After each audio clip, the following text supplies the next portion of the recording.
പ്രിയമുള്ള പാമ്പാടിക്കര നിവാസികളെ, നമ്മുടെ നാടിനെ സമ്പൂർണ്ണ മദ്യവിമുക്ത ഗ്രാമമായി പ്രഖ്യാപിക്കുന്ന ഈ ചടങ്ങിലേക്ക് നിങ്ങളേവരെയും ഹാർദവമായി സ്വാഗതം ചെയ്യുന്നു. ബഹുമാനപ്പെട്ട മന്ത്രി AP ദാസപ്പൻ പങ്കെടുക്കുന്ന ഈ ചടങ്ങിൽ ഈ നാട്ടിലെ എല്ലാ ജനങ്ങളെയും ഞങ്ങൾ ഹാർദവമായി സ്വാഗതം ചെയ്യാണ്. എത്തിച്ചേരണമെന്ന് വിനീതമായി അഭ്യർത്ഥിക്കുകയാണ്, അപേക്ഷിക്കുകയാണ്.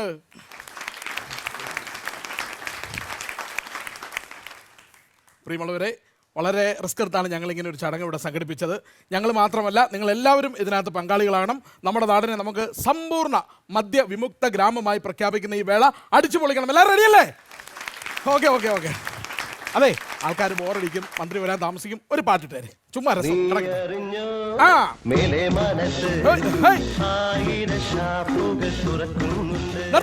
നിർത്ത്. ഒരു ഷാപ്പ് എങ്ങനെയാ പൂട്ടിക്കുമെന്ന് ഓർത്തിരിക്കും. അന്നേരം ഷാപ്പുകൾ തുറക്കുന്നുണ്ടെന്ന്. മദ്യവിരുദ്ധം, മദ്യവിമുക്തം, അതാണ് നമ്മൾ ഉദ്ദേശിക്കുന്നത്. ഈ തോരണം കെട്ടാൻ ഒരുത്തനെ ഏൽപ്പിച്ചിട്ട് അവൻ എവിടെ പോയി കിടക്കും? മന്ത്രി വന്നാലും ഇതിനൊക്കെ വല്ല അർത്ഥമുണ്ടോ? അർത്ഥം നോക്കിയാണോ, ഈ വ്യാകരണമൊക്കെ നോക്കിയാണോ നമ്മൾ തോരണം കിട്ടുന്നത്? അതല്ലെന്ന്, ഈ പൂർണ്ണമായ ഈ സമ്പൂർണ്ണമായ മദ്യമുക്തമായ കിണാശ്ശേരി, അതാണല്ലോ ഗാന്ധിജിയുടെ സ്വപ്നം എന്ന് ആര് പറഞ്ഞു?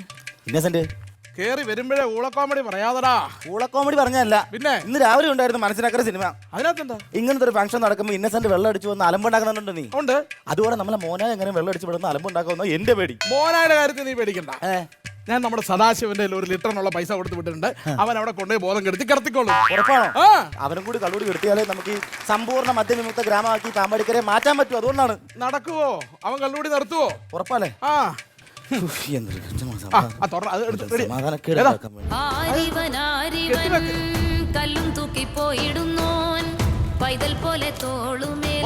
അവിടെ കൊണ്ട് നിർത്തിയിരുന്നു. അവിടെ കൊണ്ട് നിർത്തിയത്. അതെ, നിങ്ങൾ ഇവിടെ ഇങ്ങനെ കഥയും പറഞ്ഞോണ്ട് നിൽക്കുവാണോ? ഈ ഭാരപ്പെട്ട പണി മുഴുവൻ ചെയ്യാൻ ഞാൻ ഒരാൾ മാത്രമേ ഉള്ളൂ ഇവിടെ. എടാ, നീ ചടങ്ങിന്റെ ആരാ? നീ ചടങ്ങിന്റെ ആരാ? എടാ, നീയാണ് ഭാരവാഹി. ഭാരവാഹി, ഈ ചടങ്ങിന്റെ മുഴുവൻ ഉത്തരവാദിത്തമുള്ള ഭാരവാഹി. നിങ്ങളൊക്കെ ഞങ്ങൾ വരും നിസാരം സെക്രട്ടറിയും പ്രസിഡന്റ്. നീ അങ്ങനെയല്ല, നീയാണ് ഭാരവാഹി. നിങ്ങൾ വെറും സെക്രട്ടറിയും പ്രസിഡന്റ്. അപ്പൊ ഞാനാണ് ഇതിന്റെ ഭാരവാഹി. അപ്പം ഞാൻ ഭാരവാഹി. ശരിക്കൊരു കഷ്ടമാണ് നോക്കണേ, ഇത്രയും വലിയ വിഡി. എന്തോ അല്ലെ വേണ്ട, ശരിയാവില്ല. അങ്ങനെ പറയരുതേ. ഞാനാണോ ഇതിന്റെ ഭാരവാഹി? എന്നാ കാര്യം ഉണ്ടല്ലോ എന്നോട് പറഞ്ഞോളാം. ഞാൻ ചെയ്തോളാം, അത് വേണ്ട, കുഴപ്പമില്ല. വേണ്ടേ, ഞാൻ ചെയ്തോളാം. എന്നാന്ന് വെച്ചാൽ പറഞ്ഞേ. ചെയ്യുന്നു കൃത്യമായിട്ട്. എടാ, മന്ത്രി വരുമ്പോ കറക്റ്റ് ആയിട്ട് പടക്കം പൊട്ടിക്കണം. മന്ത്രി വരുമ്പോ കറക്റ്റ് ആയിട്ട് പടക്കം പൊട്ടിക്കണം. സിമ്പിൾ അല്ലേ? അതിന് നീ സിഗ്നൽ കൊടുക്കണം പടക്കക്കാരന്. ഓക്കെ, സിഗ്നൽ കൊടുത്തോളാം. ഉറപ്പാണോ? ഉറപ്പാ. വേറൊരു കാര്യം, എങ്ങാനും മോനായി ഇറങ്ങി തിരിഞ്ഞ് വന്നാൽ അപ്പൊ നീ ഞങ്ങൾക്കൊരു സിഗ്നൽ തരണം. ഇത്രയും വലിയ കാര്യം ഉള്ളൂ? അത്രേ ഉള്ളൂ. സിമ്പിൾ അല്ലേ? അല്ല, നീ എന്ത് സിഗ്നൽ ഞങ്ങൾക്ക് തരും? മോനായി വരുമ്പോ ഞാനൊരു വിസിൽ അടിച്ചേക്കാം. അല്ല, ചോദിക്കട്ടെ, ഈ മന്ത്രി വരുമ്പോ ഈ ആർച്ചിന്റെ മുകളിൽ വെക്കാൻ വേണ്ടി ഈ കൊലച്ച വാഴ വെച്ചിട്ടുണ്ടോ? അതൊക്കെ വാഴ കിട്ടി, പക്ഷെ കൊലച്ചതല്ല. കൊലച്ച വാഴ വേണമെന്ന്. എടാ, മന്ത്രിയല്ലേ, എപ്പോഴെങ്കിലേ വരുള്ളൂ. അപ്പൊ ഇത് കൊലച്ചോളൂ. നമ്മുടെ മന്ത്രിയല്ലേ.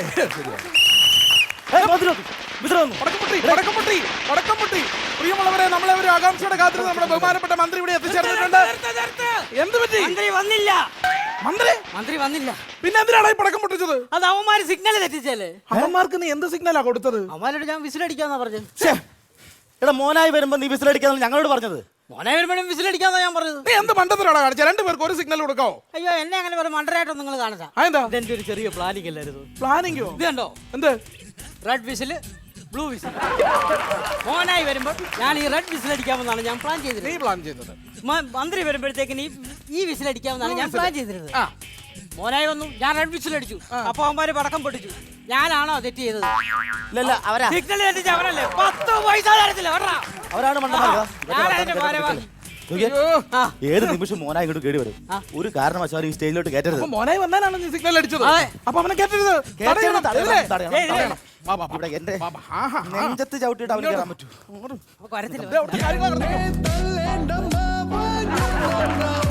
എവിടെയാടാ മോനായി? എവിടെ വന്നാലും ഈ സ്റ്റേജിലോട്ട് അവൻ കയറൂല. എനിക്ക് ഉറപ്പാ. ഈ സ്റ്റേജിൽ അവനെ കയറ്റില്ല. എന്റെ ശവത്തെ ചവിട്ടി അവൻ കയറും. വിടിയടാ മര്യാദയ്ക്ക്. അവൻ ഏത് വഴിയും വരും, ഓടി വരും അവൻ. അവിടെ പാത്തെടുക്കാൻ ഇരിപ്പുണ്ടേ. ഇതെന്നാ മനുഷ്യച്ചങ്ങലയാണോ? മനുഷ്യച്ചങ്ങലൊന്നും അല്ലെന്ന്. നമ്മുടെ മോനായി വരുമ്പോ തടയാൻ നിൽക്കുമോ ഞങ്ങള്? എന്റെ സഹായം എന്തെങ്കിലും വേണോ? വേണ്ട വേണ്ട, ഞങ്ങള് പറഞ്ഞോളാം. ഇവിടെ ശ്രദ്ധിക്കടാ മണ്ടന്മാര്. ഇവര് ഏത് വഴി വന്ന്? എടാ നിനക്കൊക്കെ ഒരു ഒറ്റ വഴിയുള്ളൂ, മോനായിക്ക് പല വഴിയുണ്ട്. ഇവൻ ഈ പരിപാടി അലമ്പാക്കാൻ വേണ്ടി മാത്രം വന്നാണ്, എനിക്ക് ഉറപ്പുണ്ടത്. എടാ ഞാൻ നിന്റെ ഒന്നും പരിപാടി കുളവാക്കാൻ വേണ്ടി പിന്നെ വന്നതല്ല. എന്തിനു വന്നാ? എന്റെ ഭാര്യ ഇവിടെ ഒരു പുള്ളില് അവളെ ഒന്ന് കണ്ട് കൊണ്ടുപോകാനായിട്ട് വന്നതാണ് ഞാൻ. പക്ഷെ നിന്റെ ഭാര്യ ഇവിടെ എങ്ങനെ വരാടാ? എടാ നിനക്ക് അവിടെ സോ അറിയാൻ മേലാത്തതാ. 4 പേര് കൂടുന്നിടത്ത് അവൾ നടുക്കുകയാണ്, അതാ അവിടെ ക്യാരക്ടർ. അപ്പൊ അവൾ ഇവിടെ എവിടെയെങ്കിലും കാണും, അവളെ ഒന്ന് കൊണ്ടുപോകാൻ വേണ്ടി ഇതല്ലേ ഭാര്യ? എത്രയും പെട്ടെന്ന് വിളിച്ചോണ്ട് പോയി, ഞങ്ങൾ ഈ ചടങ്ങൊന്ന് മനോഹരമായിട്ട് നടത്തട്ടെ. ആയിക്കോട്ടെ. ആ എന്തൊക്കെയായിരുന്നു കുപ്പി മലത്തിൽ കിടക്കാന്നൊക്കെ പറഞ്ഞിട്ട്? സദാശിവൻ ചച്ചതാ. ആഹാ, എന്നെ ഇരിപ്പാ ഇത്, രാജകീയമായ ഇരിപ്പാടില്ല. എൻ്റെ രണ്ടാമത്തെ ഭാര്യയുടെ അതേ കണ്ണ്, അതേ മൂക്ക്, അതേ ചെവി, അതേ ചിരി. അയ്യേ. ഏ? അല്ല ചേട്ടൻ എത്ര ഭാര്യമാരുണ്ട്? ഏ? എത്ര ഭാര്യമാരുണ്ട്? എനിക്കിപ്പോ ഒരു ഭാര്യയേ ഉള്ളൂ. ആ കാര്യം മനസ്സിലായി. പ്രപ്പോസ് ചെയ്യാൻ നോക്കുന്നില്ല, അത് ആ പരിപ്പ് ഇവിടെ വേവില്ല കേട്ടോ. ഇല്ല ഇല്ല ഇല്ല അപ്പൊ തൽപരേക്ഷിയല്ല. ഇല്ല. പോട്ടെ. 2 വില്ലന്മാർ ഇരിപ്പിട്ടില്ല. എനിക്കറിയാം, ഞാൻ നിങ്ങളുടെ പരിപാടിയൊക്കെ കണ്ടിട്ടുണ്ട്. മോനായി മര്യാദ കേട്ടോ, ഞാൻ പറഞ്ഞു കേട്ടോ.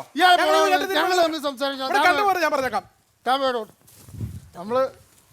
ഞാൻ നിങ്ങളുടെ പരിപാടിയൊക്കെ അല്ല അമ്പലപ്പുറമ്പിലും വന്ന് കാണണ്ട കേട്ടോ. ഈ ചേട്ടനെ എനിക്കറിയാം, അങ്ങനെ വെച്ച് ചിരിക്കുന്ന ആളല്ലേ. പരിപാടി കണ്ടിട്ടുണ്ട്. നിങ്ങൾ കള്ളുകൂടിയൊക്കെ ചെയ്യുന്നല്ലോ, നമ്മുടെ പരിപാടിയൊക്കെ ചെയ്യുന്നതല്ലേ. അൽസണ്ണന്റെ പരിപാടി ഞാൻ എപ്പോഴും എത്രയോ പ്രാവശ്യം കണ്ടെന്നറിയോ. എന്തോന്നാടാ പരിതപ്പെട്ടിട്ടേ അങ്ങനെ ചെയ്യുന്ന ആളല്ലേ. നമ്മൾ ഒരുപാട് പ്രാവശ്യം കണ്ടിട്ടുണ്ട്, ഒരുപാട് പ്രാവശ്യം. നിങ്ങളെയൊക്കെ കണ്ടാട്ടോ നമ്മളിങ്ങനെ ആയത്. അങ്ങനെ നിങ്ങളെയൊക്കെ കണ്ടാട്ടോ നമ്മളിങ്ങനെ ആയത്. ഈ ആവശ്യമില്ലാത്ത കാര്യങ്ങൾ സംസാരിക്കുന്നത്. ഞങ്ങളെ കണ്ട് നിങ്ങൾ ഇങ്ങനെ ആയെന്ന് പറഞ്ഞ നാട്ടുകാരെന്ത് വരും നിങ്ങളെ പറ്റി?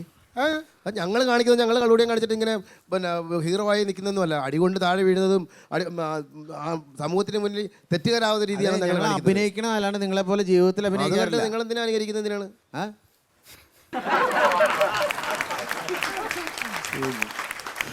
ഉണ്ട് മടക്കി കുത്തി നല്ല മേളത്തെ കുത്തഴിച്ചിട്ടേനെ ഇപ്പൊ അഭിനയിക്കുമായിരുന്നല്ലേ? ഞങ്ങൾ അഭിനയിക്കുന്നതാണ്. അപ്പൊ ചതിയായിരുന്നു നിങ്ങൾ കാണിച്ചത്. എന്നോട് ഞാൻ അടങ്ങുന്ന ഒരു സമൂഹത്തിനോട് നിങ്ങൾ ചതിയാ കാണിച്ചത്. നിങ്ങളെ കണ്ട് ഞങ്ങൾ ഇങ്ങനെ ആയിപ്പോയി. ഇങ്ങനെ ഓക്കെ, ഒരു കാര്യം ഞാൻ പറഞ്ഞേക്കാം, ചെയ്യുന്ന തൊഴിലിനോട് ഒരു ശകലെങ്കിലും ആത്മാർത്ഥമാണ് കേട്ടോ. പറഞ്ഞില്ലെന്ന് വേണ്ട. ഞങ്ങളുടെ തൊഴിലാണ് ഇങ്ങനെ അഭിനയിക്കുന്നത്. നിങ്ങൾ സംസാരിക്കില്ല, നിങ്ങളോട് എനിക്ക് സംസാരിക്കാൻ താല്പര്യമില്ല. YouTube Brutus. ഇങ്ങനെ നിങ്ങൾ 1 ബ്രൂട്ടസ്, ഇയാൾ 2 ബ്രൂട്ടസ്. YouTube Brutus. ഞങ്ങൾ ഒരു ശകല സമയം തന്നു എന്നുള്ളത് സത്യം. ഇനി ദൈവത്തെ ഓർത്ത് വീട്ടിൽ പോകും. പ്ലീസ്. ഇപ്പോഴത്തെ ഞാൻ എന്റെ ഭാര്യ കൊണ്ട് പോകത്തുള്ളൂ പറഞ്ഞു വിളിച്ചോണ്ട് പോ ഭാര്യനെ. എനിക്കറിയാം, അവളിവിടെ എവിടെയോ ഒരു എനിക്കറിയാം, കൃത്യമായിട്ട് അറിയാം. മന്ത്രി ഇപ്പൊ ഒരു എല്ലാം കുളവും ഞാൻ പറഞ്ഞുതരാം. മദ്യവിമുക്ത പരിപാടിക്ക് വന്നിരിക്കുന്ന ഇരിപ്പ് 30 കിലോമീറ്റർ അപ്പുറത്തുള്ള ബ്യൂറേജിലേക്ക് ഞാൻ സൈക്കിൾ ആഞ്ഞ് ചവിട്ടി പോകുമ്പോ എന്റെ ക്യാരിയറെ ലിഫ്റ്റ് വെച്ച് ഒന്ന് സ്ഥാനം മേടിക്കുന്ന ആളാ.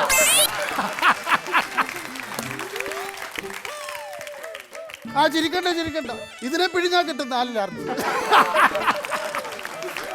ദാടിയൊക്കെ പൊട്ടി വന്ന് ഇരിപ്പുണ്ട്. മക്കളെ, കുരുത്തക്കേട് കാണിക്കരുത്. കണ്ട് വീണ് ഇവിടെയൊക്കെ പൊട്ടത്തില്ല, കൈയും കാലും കൂടിയാണ് കേട്ടോ. അതുപോലെ തന്നെ മൂത്തവരെ ബഹുമാനിക്കണം, മൂത്തവരോട് ചീത്തയൊന്നും പറയരുത്. ഈ പ്രായത്തിൽ മൂത്തവരോട് ചീത്തയൊന്നും പറയരുത്. എന്തുകൊണ്ടാണെന്നറിയോ? വലുതാകുമ്പോൾ സ്റ്റോക്ക് തീർന്നു. അതാണ് ഭാര്യനെ. എവിടെ നിന്റെ ഭാര്യ? അതിനൊരു നിന്റെ ഭാര്യ ഒരു വഴിയുണ്ട്. അതുകൊണ്ട് എന്റെ ഭാര്യനെ എനിക്ക് കണ്ടുപിടിക്കേണ്ടത്. അതിന് കല്ലെന്തിനാ? ഒരു മിനിറ്റ്. എന്ത്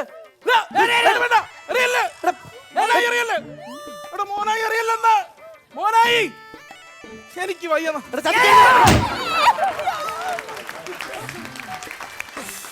നശിപ്പിച്ച്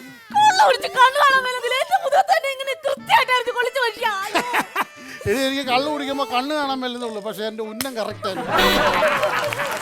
എവിടെയെങ്കിലും ഒരു നല്ല പരിപാടിക്ക് പോയിരുന്നു അവിടെ എല്ലാം കള്ളം കുടിച്ചോണ്ട് കയറി വരും. ബാക്കിയുള്ളത് നാണം കെടുത്താനായിട്ട് എനിക്ക് മടുത്തു. നീ ജീവിക്കണ്ട.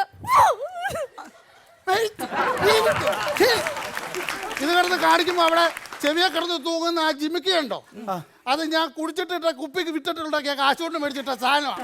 എന്നിട്ട് അതിനകത്തൊന്നും ഒരു 100 രൂപ ഞാൻ ചോദിച്ചിട്ട് ഇവിടെ തന്നില്ല, അറിയോ? അയ്യോ, ഇനി അതിന്റെ കൂടെ കുറവേ ഉള്ളൂ.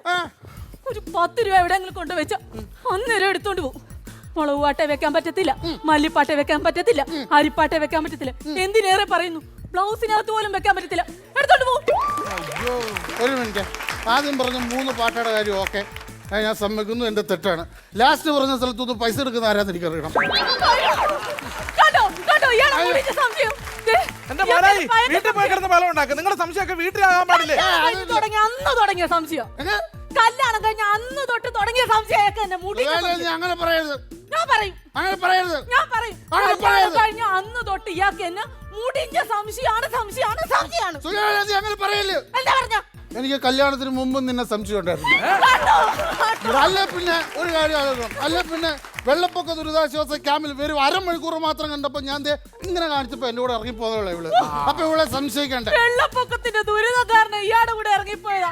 ഇപ്പൊ ഇയാടെ വെള്ളമടിയാ എന്റെ ഏറ്റവും വലിയ ദുരിതം. ദൈവമേ, ഒരു വെള്ളപ്പൊക്കം വന്ന് ഇയാൾ ഇറങ്ങിപ്പോയിരുന്നെങ്കിൽ ഒരു കാര്യം പറഞ്ഞുതരാം. നിങ്ങളെ കുടുംബ പ്രശ്നം വീട്ടിൽ പോയി തീർത്തോണം. ഇവിടെ ചടങ്ങ് നടക്കാൻ പോവാണ്, മനസ്സിലായോ? ചേച്ചി ചേച്ചി കരയില്ലേ ചേച്ചി, വിഷമിക്കണ്ട, നമുക്ക് പരിഹാരം ഉണ്ടാക്കാം. ചേച്ചി ചേച്ചി കരയാതെ, ചേച്ചി വിഷമിക്കണ്ട, നമുക്ക് പരിഹാരം ഉണ്ടാക്കാം. ചേച്ചി ചേട്ടൻ വന്നിട്ടുണ്ട്, ചേച്ചി വിഷമിക്കാതെ നിങ്ങൾ രണ്ടുപേരും കൂടെ സന്തോഷമായിട്ട് വീട്ടിലോട്ട് പോകും. ചേച്ചി ഇതെന്താ ഇതിൽ കയറുന്നേ? ദേ ചേട്ടൻ അടക്കം എടുക്കുന്നുണ്ട്, ചേച്ചി ചേട്ടൻ്റെ കൂടെ പോകും. ദേ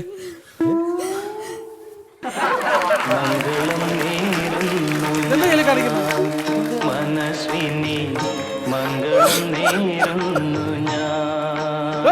ഇയാളെന്താണ് പേപ്പർ വലിച്ചു കയറിയിട്ടത്? അത് പൂവില്ലാഞ്ഞിട്ടാ, ബ്യൂറേജ് ബില്ല് അത് കീറിൽ എന്റെ ഉണ്ടായിരുന്നുള്ളൂ. നിങ്ങളുടെ രണ്ടുപേർക്ക് ഇറക്കി ഇനി ഒരു ശല്യമായി, ഒരു ഭാരമായി ഈ മോന ഇനി ഉണ്ടാവില്ല. I want humble request to you too. എനിക്കൊരു അപേക്ഷ ഉണ്ട്. എന്താ അപേക്ഷ? നിങ്ങൾക്ക് ജനിക്കുന്ന കുഞ്ഞിന് എന്റെ പേരിടണം, കുണ്ടറ മോനായി. മോനെ വൃത്തിയോടെ പറയരുത്. ഈ നിൽക്കുന്ന ചേച്ചി എനിക്ക് എന്റെ പെങ്ങളെ പോലെ ആണോ? എല്ലാരും നിന്നെ പോലെ അല്ല, ഞങ്ങൾ പെങ്ങളെ സ്ഥാനത്താണ് കാണുന്നത്, അറിയാമോ? കണ്ടോ? അത് ശരി. അപ്പോൾ നിങ്ങൾ നിങ്ങളുടെ ബന്ധം ക്ലിയറാക്കിയ സ്ഥിതിക്ക് ഇപ്പൊ കിട്ടുക ആങ്ങാമാരോട് ഞാനൊരു കാര്യം ചോദിച്ചോട്ടെ. എന്ത് കാര്യം? നിങ്ങളുടെ ഭാര്യയെ കിട്ടുകയിൽ എനിക്ക് ഇച്ചിരി ശ്രീധരം കിട്ടാണ്ട് അതിപ്പോ തരും. എന്റെ കൊക്കിന് ജീവനുണ്ടോ ഞാൻ തരും. നീ എന്തിനാ ആവശ്യമില്ലാത്ത കാര്യം പോയി കേട്ടിരുന്നു? ഞാനല്ലേ ഇതിന്റെ ഭാരവാഹി. ഞാൻ വേണ്ട. അത് ശരി. അപ്പൊ കാര്യങ്ങൾ തീരുമാനമായ സ്ഥിതിക്ക് ഓക്കെ, എല്ലാവരും നമുക്ക് എടി വെച്ച എന്റെ പൊന്നുമോൻ വീട്ടിലോട്ട് പോയി. ഒന്ന് വീട്ടിലേക്ക് വിളിച്ചോണ്ടേ പ്ലീസ്. എന്റെ പൊന്നുമോൻ വീട്ടിൽ പോ. ചെല്ലി ചേച്ചി, ഞാൻ വന്നേക്കാം. അല്ല ഫ്ലോയ്ക്ക് പറഞ്ഞു പൊക്കോ. പെട്ടെന്ന് വരണേ. ഇവളുടെ ഈ വിളിയ എല്ലാത്തിനും കാരണം. ഒന്ന് പോയേടി, നീ പെട്ടെന്ന് പോയേ പ്ലീസ്. പോയി. എങ്ങോട്ടാ? ഇങ്ങോട്ട് പോ. അവിടെ വീട് പോലെ അവിടെ മറന്നുപോയി 10 ആണുങ്ങളെ കണ്ടപ്പോഴത്തേക്കിനും. വരണേ. വരാന്ന് പറഞ്ഞില്ലേ? എന്റെ ദൈവമേ. മോളവിടെ ചെന്നിട്ട് ഒരു പാത്രം എടുത്ത് അതിനകത്ത് ഇച്ചിരി ചോറും ഇച്ചിരി കറി ഒഴിച്ച് വെക്ക്. എനിക്ക് വന്ന് സിസർ കട്ട് അടിക്കാനാണ്. ഹലോ, ആ പൈസയുടെ ബാക്കി കാര്യം പറഞ്ഞില്ല. എത്ര രൂപ കിട്ടാണ്ടെന്ന് പറഞ്ഞില്ലല്ലോ. അത് തറവാടി തളിയെ ഞാൻ പറഞ്ഞു തരാം എത്ര രൂപ കിട്ടാണ്. ബാക്കി തുകയല്ലേ ഞാൻ പറഞ്ഞു, എനിക്കറിയാം. അതിലെ പോയവര് പിടിച്ചു വരുത്തിയിരിക്കുന്നു. അല്ല, ബാക്കി കാശിന്റെ കാര്യം സംസാരിക്കും. മോനെ കാല് പിടിച്ച് പറയാം, മന്ത്രി വരുന്ന ഫംഗ്ഷനാണ്, പോലീസുകാരുണ്ടാവും, നീ എങ്ങനെയെങ്കിലും ഒന്ന് വീട്ടിൽ പോകും. മന്ത്രിയോട് എനിക്ക് കുറച്ച് കാര്യങ്ങൾ ചോദിക്കാനുണ്ട്. ആരോട്? എനിക്ക് കുറച്ച് കാര്യങ്ങൾ പറയാനുണ്ട്. ആരോട്? മന്ത്രിയോട്. മന്ത്രിയോടോ? ഒരു ഇന്ത്യൻ പൗരൻ എന്നുള്ള നിലയ്ക്ക് എനിക്ക് മന്ത്രിയോടൊന്ന് പറയാലോ. മന്ത്രിയോട് നിനക്ക് അതിനുള്ള അവകാശം ഒരു ഇന്ത്യൻ പൗരനുണ്ട്. അല്ല, എന്താ നീ ചോദിക്കുന്നത്? ഞാൻ പറയാം. ഇപ്പൊ ഈ ബ്യൂറേജ് സാധനം വിൽക്കുന്ന ആരാ? സർക്കാർ. അതിന്റെ കാശ് മേടിക്കുന്ന ആരാ? സർക്കാർ. ഓക്കെ, ഇതടിച്ചിട്ട് റോട്ടിൽ ഇറങ്ങുമ്പോ പോലീസുകാർ ഒന്ന് തടയുമ്പോ പെറ്റി അടയ്ക്കുന്ന കാശ് ആരാ കൊണ്ടുവന്നേ? സർക്കാർ. അപ്പൊ കരക്കാരുടെ കാശ് കൊണ്ട് ജീവിക്കുന്ന ആൾക്കാരാണോ സർക്കാർ? നീ സർക്കാരിന്റെ കുറ്റം പറഞ്ഞോണ്ടിരുന്നോ? നീ ഇങ്ങനെ കുടിച്ചു കിടന്നാലേ ലിവർ കേടായ അവസാനം നിനക്ക് ലിവർ സിറോസ് വരും. നോക്കിയാ നീ. എനിക്ക് ലിവർ ഫിറോസ് വരില്ല. ആരാ? എനിക്ക് ലിവർ ഫിറോസ് വരില്ല. വരില്ല. അതെന്താ? എന്റെ വയറ്റിൽ രണ്ടറകളാണ്. രണ്ടറയോ? ഏറെ ബിയറ്. അതെന്തിനാ? ഏറെ ആഹാരത്തിനുള്ളത് ബിയറ ബ്രാൻഡിക്കുള്ളത്.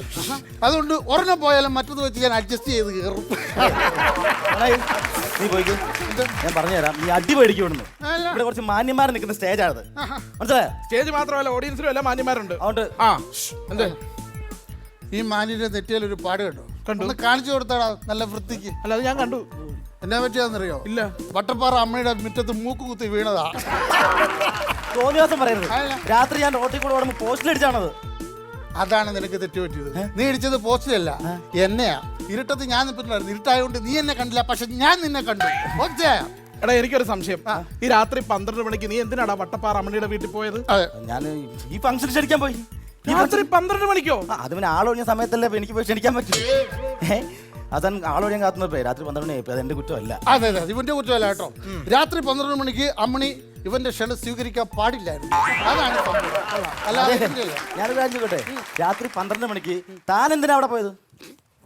അമ്മയുടെ വീട്ടിലെ ക്ഷണം കഴിഞ്ഞ് നീ എന്റെ വീട്ടിൽ ക്ഷണിക്കാൻ വരുമോ എന്ന് അറിയാൻ വേണ്ടി ഞാൻ അവിടെ നിന്നതാണ്. 2000 രൂപയുണ്ട്, നാറ്റിക്കരുത്. ഈ പൈസ കിട്ടുന്ന മദ്യം മൊത്തം നീ മേടിച്ച് കഴിച്ച് എവിടെങ്കിലും വീണോണം. ഇവിടെ വന്ന് നാണം കെടുത്തരുത് ദൈവത്തോട്. എടാ ഈ 2000 രൂപ കൊണ്ട് കാര്യമില്ലെന്ന്. ഇന്നത്തെ ദിവസം ഈ 2000 രൂപ ഒരു കാര്യമില്ല. അതെന്താ കാര്യമില്ലാത്ത? എടാ 1:45 ആയില്ലേ ഇപ്പോ? 1:45. ഞാൻ ഇവിടുന്ന് സൈക്കിളും ചവിട്ടി 30 കിലോമീറ്റർ അപ്പുറത്തുള്ള ഒരു ബ്യൂറേജിന്റെ അവിടെ പോയി സാധനം എടുക്കാൻ ചെല്ലുമ്പോ 2 മണി കഴിയുമെന്ന്. ഈ 2 മണി കഴിഞ്ഞാൽ എന്താ കുഴപ്പം? എടാ ബ്യൂറേജിലെ കണക്കെടുപ്പല്ലേ, 2 മണിയാകുമ്പോ ബ്യൂറേജ് പൂട്ടുമെന്ന്. ശരി, മദ്യവിരുദ്ധന്മാരല്ലേ എന്ത് ബ്യൂറേജ് പൂട്ടുമെന്ന് കേട്ടപ്പോ എല്ലാരും ഓടി രക്ഷപ്പെട്ട്. ശരിക്കും ഇപ്പൊ ഈ സമിതിയുടെ ഭാരവാഹി ഇപ്പൊ ഞാനാണെന്ന് തോന്നുന്നത്. അത് ആരും പറഞ്ഞിട്ട് കാര്യമില്ലെന്ന്, നന്നാവൂല്ല ഒരുത്തരും. അതാണ് എന്റെ അപ്പോൾ ഓക്കെ.